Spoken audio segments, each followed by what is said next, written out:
She left me because her father said I'd never be worth anything. You know that feeling when you're standing in someone's pristine white dining room, and you suddenly realize you're the only thing that doesn't belong? Like you're a coffee stain on a wedding dress. That was me 3 months ago, sitting at the Thompsons' dinner table, watching my entire future dissolve like sugar in hot water. My name's Jack. I run a junk removal business called Fresh Start. Yeah, I know. Ironic name for a guy who hauls away other people's broken dreams for a living. My grandpa used to tell me something when I was a kid. He'd say, dirt washes off with water, but shame sticks to you forever. Sitting at that table, I finally understood what he meant. The Thompsons' dining room looked like something out of Architectural Digest. Everything was white. The walls, the furniture, even the stupid orchids that probably cost more than my truck payment. I sat there in my only good shirt, the one I'd ironed 3 times because my hands wouldn't stop shaking. Chloe sat across from me, avoiding eye contact like I had something contagious. Her father, Mr. Thompson, carved his steak with surgical precision. The man could make eating look like a power move. I wasn't eating. I was being evaluated, measured, weighed, and found wanting. The silence stretched until Mr. Thompson finally looked up from his perfectly medium-rare ribeye. He dabbed his mouth with a napkin that probably had a higher thread count than my bedsheets. Then he spoke, and every word felt like a scalpel cutting away pieces of my dignity. He asked me about my 5-year plan, my 10-year plan, my investment portfolio. Each question was a trap, and we both knew it. When I explained that I was expanding my business, maybe hiring a second crew, he actually laughed. Not a cruel laugh. Worse. It was the kind of laugh you give a child who says they want to be an astronaut. Then came the killing blow. He leaned back in his chair, swirled his wine, some fancy Bordeaux he'd spent 10 minutes explaining, and delivered his verdict. He said something about legacy, about how some people create it, and others just haul it away. He wondered aloud what kind of future man could offer when his primary tool was a garbage bag. The words hung in the air like a bad smell nobody wanted to acknowledge. Chloe finally looked at me then, just for a second, and in that look, I saw everything. She'd already made her decision. Hell, she'd probably made it before the appetizers arrived. The rest of the dinner was just theater. We all played our parts. Mr. Thompson, the concerned father. Chloe, the conflicted daughter. And me, I was the fool who thought love was enough. Spoiler alert, it's not. Not when you smell like other people's basements and your biggest achievement is getting a good Yelp review. When we left, Chloe walked me to my truck. She couldn't even wait until we got home. Right there in her parents' driveway, under their motion sensor security lights, she pulled off the engagement ring. Her hands were steady. Mine weren't. She said she was sorry. Said she couldn't spend her whole life feeling like her father was ashamed of her choice. The ring felt heavier in my hand than it ever had on hers. You want to know the really messed up part? I understood. I couldn't even hate her for it. When you grow up in a house where success is measured in square footage and stock options, how do you explain falling in love with a guy who knows the best days for bulk trash pickup? The drive home was the longest 20 minutes of my life. Every red light felt like the universe giving me time to really marinate in my failure. By the time I pulled into my apartment complex, the one with the broken gate and the pool that's been under maintenance since 2019, I'd made a decision. If I was going to be the garbage man, I'd be the best damn garbage man in the city. Bring on the hoarder houses, the estate cleanouts, the stuff that made other crews call in sick. I took it all. It wasn't courage. It was punishment. For 3 months, I became a connoisseur of other people's disasters. You'd be amazed what people leave behind when they die, divorce, or just give up. Photo albums nobody wants. Trophies from high school. Love letters tied with ribbon. Now headed for a landfill. Every job was a reminder that everything ends up as trash eventually. Everything and everyone. My hands changed during those months. They'd always been working hands, but now they were something else. Scarred, stained. These hands used to hold Chloe's face when I kissed her. Now they sorted through rat droppings and moldy newspapers. Funny how life works. I developed a philosophy during those long days. When you're elbow deep in someone's abandoned life, you see the truth about people. The receipts they thought they'd thrown away. The hidden bottles. The dreams they gave up on, boxed and labeled miscellaneous. I saw dozens of broken lives laid bare. Never thought I was looking at previews of my own future. The worst jobs were the ones where you could see exactly where things went wrong. The kids' rooms in foreclosed houses, with height marks still on the doorframes. The wedding dress in the attic of a bachelor's estate. The unopened business cards for ventures that never launched. Each house was a museum of almosts and might have beens. Some nights, I'd come home and stand in my shower until hot water ran out, trying to wash off more than just the dust and grime. But you can't wash off failure. It soaks in, becomes part of you. My grandpa was wrong about one thing. Sometimes dirt doesn't wash off either.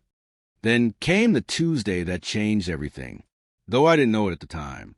My phone rang at 7 in the morning. I was already up, had been since 5, staring at my ceiling and wondering if this was it. If this was my whole life, mapped out in other people's cast-offs. The voice on the other end sounded young, tired, probably some paralegal who'd drawn the short straw. He told me about Arthur Miller. No, not the playwright. He made sure to clarify, like I was the 10th person to make that joke. The guy had died with no local family. His relatives lived in Oregon, had never even met him, just wanted to sell the property and be done with it. They'd sign away rights to all the personal property, contents of the house, the works. The budget was insulting. $3,000 to clear out what sounded like a whole house. The paralegal apologetically explained they just needed empty rooms for the real estate photos. Quick and dirty. My specialty, apparently. I took the job. Of course I did. Rent was due, and my truck needed new tires. Plus, there was something fitting about it. A man nobody wanted to remember. Being cleared out by a man everybody wanted to forget. The address was in the old part of town, where the houses have good bones and bad memories. You know the kind, built in the 50s when people still believed in things like pensions and staying married. Now they're either torn down from McMansions or rotting from the inside out. I loaded up my truck with the usual supplies. Industrial garbage bags, work gloves, face masks for the inevitable mold, a cooler with a sad sandwich and a warm Gatorade, the breakfast of champions, if your championship involves crawling through strangers' attics. The drive over, I thought about Arthur Miller, not the famous one, the forgotten one. What kind of life leaves you with relatives who won't even fly in for your funeral? What story ends with a $3,000 clearance sale? I was about to find out that some stories don't end at all. They just wait for the right person to turn the page. But sitting in my truck that morning, looking at the peeling paint of Arthur Miller's house, I didn't know any of that. All I knew was that I had a job to do, bills to pay, and a life to not think about. The sun was already hot at 8 in the morning, promising another scorching day of hauling dead weight. I grabbed my gloves, took a deep breath of fresh air, probably my last for a few hours, and headed for the front door. The key was under a fake rock, just like the paralegal said. Classy. The door opened with a groan that sounded almost like a warning. Looking back, maybe it was, but I walked in anyway, into the darkness and the dust, ready for another day of sorting through someone else's forgotten life. I had no idea I was about to stumble into my own resurrection. The house waited, silent and patient, holding its secrets close. And me? I was just a guy with a truck and a broken heart, about to learn that sometimes, when you think you're at the bottom, you're actually standing on top of buried treasure. You just have to be willing to dig. The smell hit me first. You know that cocktail of old paper, dust, and loneliness that tells you nobody's opened a window in years? Arthur Miller's house was marinated in it. Standing in that doorway, I should have known something was different. The air itself felt heavy with secrets. But I just pulled my mask up and got to work. That's what I do. I work. The living room looked like a library had exploded. Newspapers stacked to the ceiling, some dating back to the 70s. Magazines arranged in towers that defied physics and common sense. Pathways carved through the chaos like hiking trails through a paper mountain range.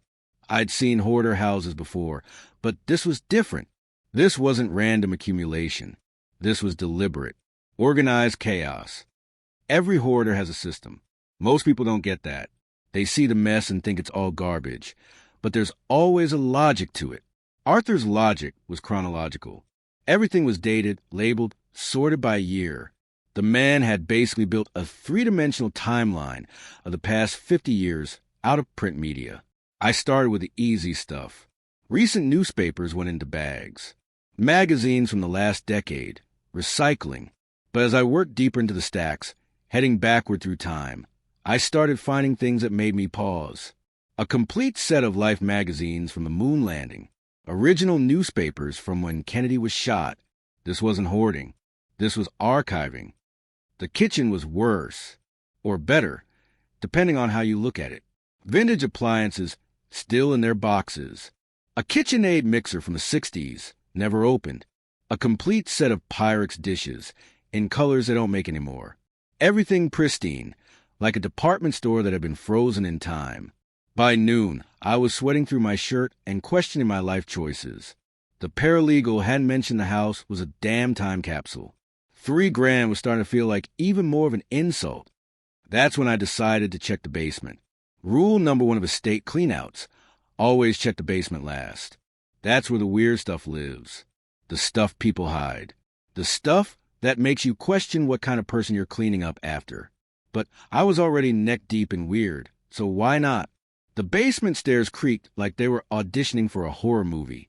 Each step down felt like descending into the past. The smell changed too. Less dust, more preservation. Like walking into a museum storage room. The first thing I saw was the comic books. Boxes and boxes of them, all in protective sleeves. Now, I'm not a comic guy anymore, but I was a kid once. Saturday mornings at the local shop, begging my mom for just one more issue. Superman was my guy. While other kids wanted to be Batman with all his gadgets and money, I wanted to be the farm boy who could fly. Probably says something about me psychologically, but whatever. I picked up one of the sleeves, carefully. The plastic was old but well-maintained. Inside was Action Comics, issue 1. The cover showed Superman lifting a car over his head. Classic image. I remembered seeing reprints of it everywhere. For a moment, I was 8 years old again, before life got complicated. Before I learned that being strong doesn't mean you can save everyone. Before I learned that sometimes the bad guys win because they have better lawyers. I set aside, figured I'd take it home. A little memento from old Arthur. Payment for emotional damages, you could say. The rest of the comics went into boxes for donation. There were hundreds of them, all vintage, all perfectly preserved. Some collector was going to have a field day at Goodwill. The rest of the basement was more of the same. Organized, categorized collections. Stamps, coins, baseball cards and albums labeled by year and team. Arthur Miller hadn't just lived through history. He'd been trying to catch it and pin it down like a butterfly collector. I worked until dark, filled my truck twice. The donation centers were going to love me, or hate me. Depends on how they felt about processing a few thousand pounds of vintage everything. That night, I looked at the comic I'd saved. Something about it bugged me. The colors were too vivid for a reprint. The paper felt different. Older. I got on my phone, started doing some research. Just casual eBay browsing, seeing what old Superman comics went for. That's when my heart stopped. Action Comics issue 1. First appearance of Superman. 1938. The holy grail of comics. One had sold at auction a few years back for over $3 million. No way. I looked at the comic again. Looked at my phone. Back at the comic. There was no way Arthur Miller had a $3 million comic just sitting in his basement. That kind of thing doesn't happen to people like me. That happens in movies. That happens to other people. Lucky people. I didn't sleep that night. The next morning, I was back at the house before sunrise. This time, I wasn't cleaning. I was hunting. If Arthur had one impossible thing in his basement, what else was down there? The second day was like Christmas morning if Santa was a Depression-era pack rat with exceptional taste. First edition books signed by authors who've been dead for decades. Vintage Star Wars figures, still in their packaging. Original pressing vinyl records of albums that shaped rock and roll. A signed Babe Ruth baseball in a case that looked like it belonged in Cooperstown. Each discovery made my hands shake a little more. I started making lists, taking photos, being careful. This wasn't junk removal anymore. This was archaeology. I was Indiana Jones. If Indiana Jones drove a beat-up F-150 and had a credit score in the low 600s, by the third day, I had filled a storage unit with what I thought might be valuable. The actual junk, the newspapers, the old furniture, the mundane stuff, that went where it was supposed to go, but the treasures, those I kept safe. That's when I knew I needed an expert opinion. Someone who could tell me if I was sitting on a gold mine or just a pile of well-preserved nostalgia. Howard's Antiques and Collectibles sat on the old side of downtown, squeezed between a vape shop and a cash for gold place. The contrast always made me laugh. Howard had been there since the 80s. A grumpy old bastard who looked like he'd stepped out of the items he was selling. I walked in carrying a small box, just a sample. The comic, one of the Star Wars figures, a signed first edition of The Great Gatsby. Howard looked up from behind his counter, squinted at me over his glasses like I was something the cat dragged in. I told him I'd found some stuff in an estate clean-out, asked if he could take a look, give me an idea of value. He grumbled something about time wasters, but gestured for me to show him what I had. I pulled out the comic first. The change in Howard was instant. His hand started trembling as he picked up the protective sleeve. He pulled out a magnifying glass, one of those jeweler's loupes, started examining every corner, every staple, every inch of yellowed paper. He looked up at me, then back at the comic, then back at me. When he finally spoke, his voice cracked like a teenager's. He asked me if I knew what I had.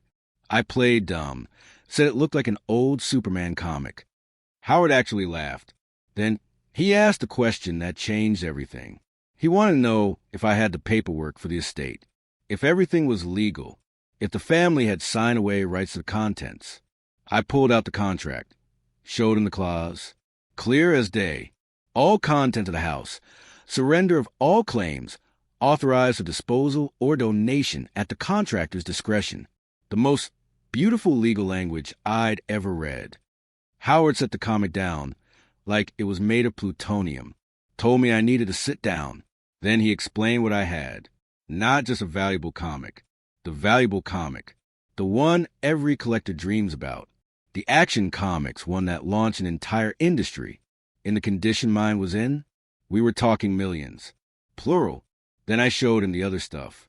Each reveal made him go a little paler. The Star Wars figures? Tens of thousands. The signed Fitzgerald? 6 figures easy. And that was just the tip of the iceberg. Howard made some calls. Brought in experts. Real ones with credentials and everything. They came with gloves and briefcases. Looked at my finds like they were religious artifacts. The final tally took 2 weeks of appraisals. $7.2 million. $7.2 million. I sat in my truck outside Howard's shop when he gave me the final number.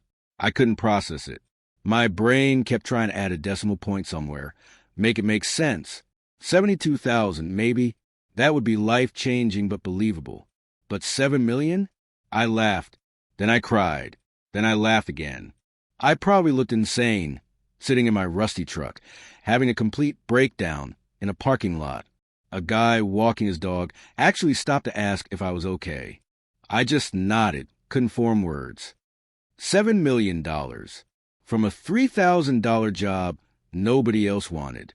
But here's the thing about sudden wealth. It doesn't fix you. It doesn't erase the last 3 months, or the dinner at the Thompsons, or the feeling of being less than. It just makes you rich and broken instead of poor and broken. I drove home in a daze, parked in my crappy apartment complex, walked past the broken gate and the eternally broken pool, climbed the stairs of my unit with its view of the dumpsters. Everything looked different. Everything looked the same. I sat on my couch, the same one I bought at garage sale, and stared at the paperwork Howard had given me.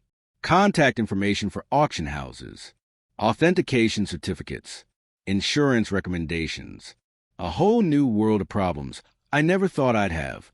My phone was already buzzing. Word travels fast in a small city. But I didn't answer.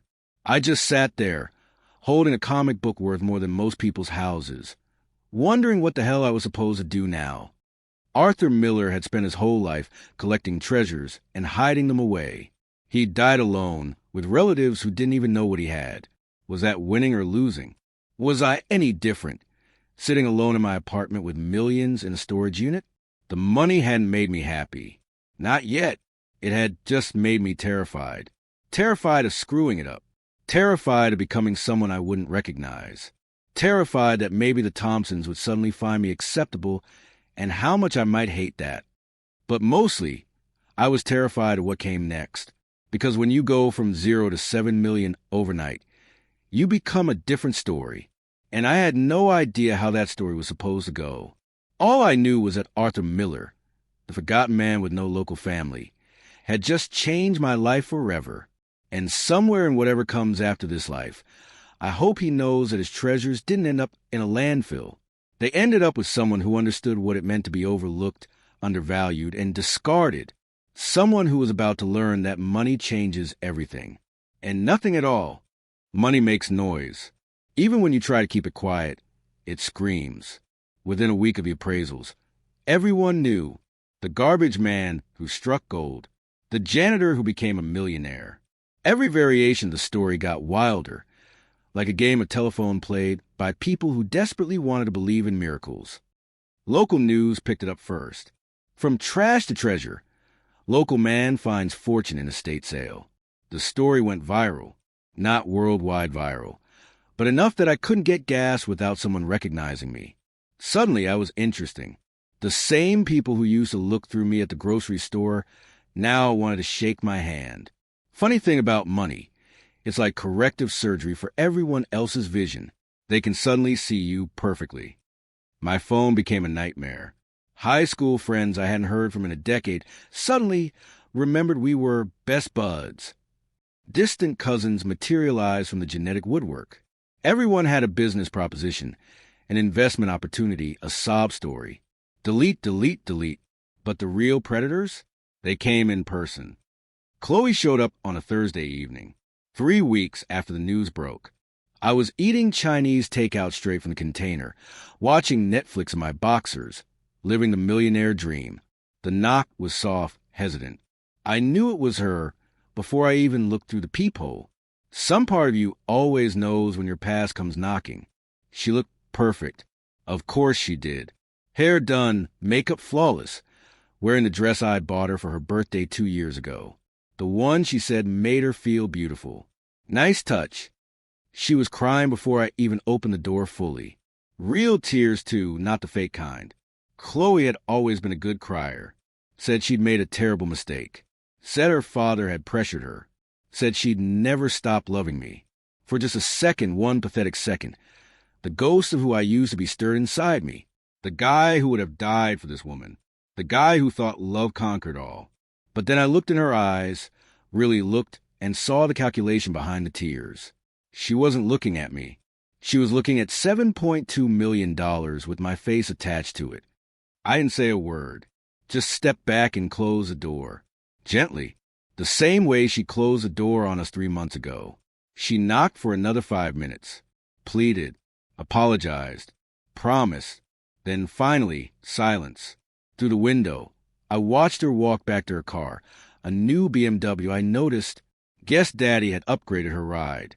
She sat there for another 20 minutes before driving away. I thought that would be the end of it. I was wrong.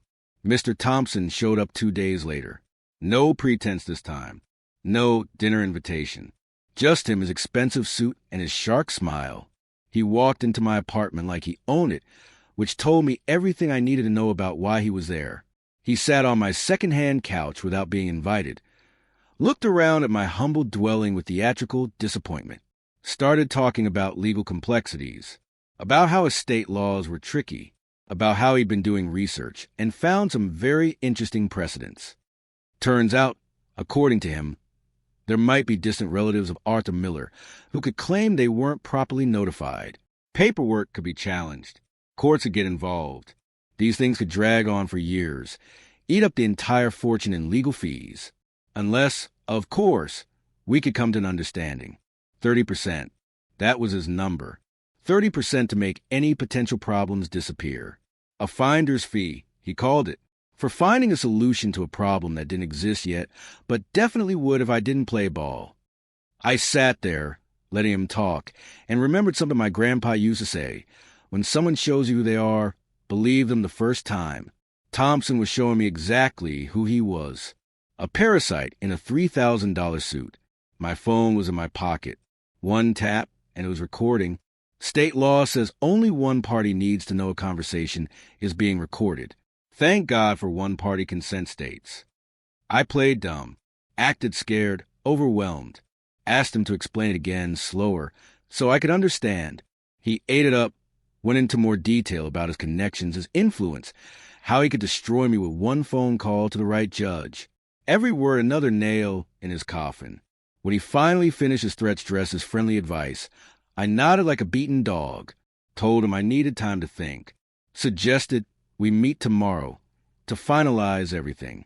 My new office, I said, downtown, make it official. His eyes lit up like a slot machine hitting jackpot. He stood, patted me on the shoulder like we were old friends, and told me I was making the smart choice. The only choice, really. After he left, I sat in my apartment for a long time, feeling something I hadn't felt in months. Not anger, not hurt, something colder, cleaner, purpose. I called Howard, told him I needed a lawyer, not just any lawyer, the kind that other lawyers have nightmares about. Howard laughed, said he knew just a guy, David Sterling. He used to be a prosecutor. Switched sides, never lost a case after that. The kind of lawyer who ate sharks for breakfast and picked his teeth with their bones. Then I made another call. Sarah Jennings, investigative journalist at the Tribune. We'd gone to high school together. She'd been covering local corruption for years, always looking for the big story. I told her I might have something for her. The next day, I rented the conference room at the Rockwell building. Top floor, view of the entire city. Cost me $2,000 for 3 hours. Worth every penny for what was about to happen. Thompson showed up early, Chloe with him. They walked in like they owned the place, all confidence and entitlement. The view impressed them. The mahogany table impressed them. They were already counting their money. Then my team walked in. David Sterling looked like what would happen if a great white shark went to law school. 6'4", silver hair, eyes that had seen every lie ever told. Sarah Jennings followed, reporter's notebook in hand, smile sharp as a blade. Thompson's face went from smug to confused to concerned in about 3 seconds.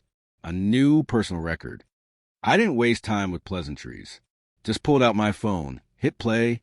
Thompson's voice filled the room, clear as day, explaining his extortion attempt in beautiful, prosecutable detail. Every threat, every implied consequence, every admission to conspiracy to commit fraud. Sterling let the recording play out, then started explaining. Extortion charges, conspiracy, attempted grand larceny, bar association violations, minimum 5 years, probably 10. Thompson's legal career would be over before the trial even started. Sarah added her piece. The story was already written, ready to publish. Prominent lawyer attempts to extort millions from local hero. She had corroborating witnesses, a paper trail of Thompson's previous questionable dealings. Everything needed to destroy not just his career, but his entire reputation. Thompson tried to speak. Sterling shut him down with a raised hand. The terms were simple. Walk away. Now, never contact me again. Never speak my name. Disappear from my life completely, or the recording goes to the DA and the story goes to print. Chloe was crying again. Real tears this time. She looked at her father, then at me, then back at her father, like she was seeing him for the first time, like she was finally understanding the cost of choosing money over everything else. I looked at Thompson and delivered the line I'd been rehearsing in my head, reminded him of what he'd said at that dinner, about legacy, about how some people create it while others haul it away. Told him he'd just hauled his entire life's work out to the curb. Then I turned to Chloe. Told her she'd been worried about me smelling like other people's dust. Asked if the stench of her father's public disgrace was more her style. They left without another word. Thompson's shark smile was gone, replaced by something I'd never seen on his face before. Fear. Chloe followed, not looking back.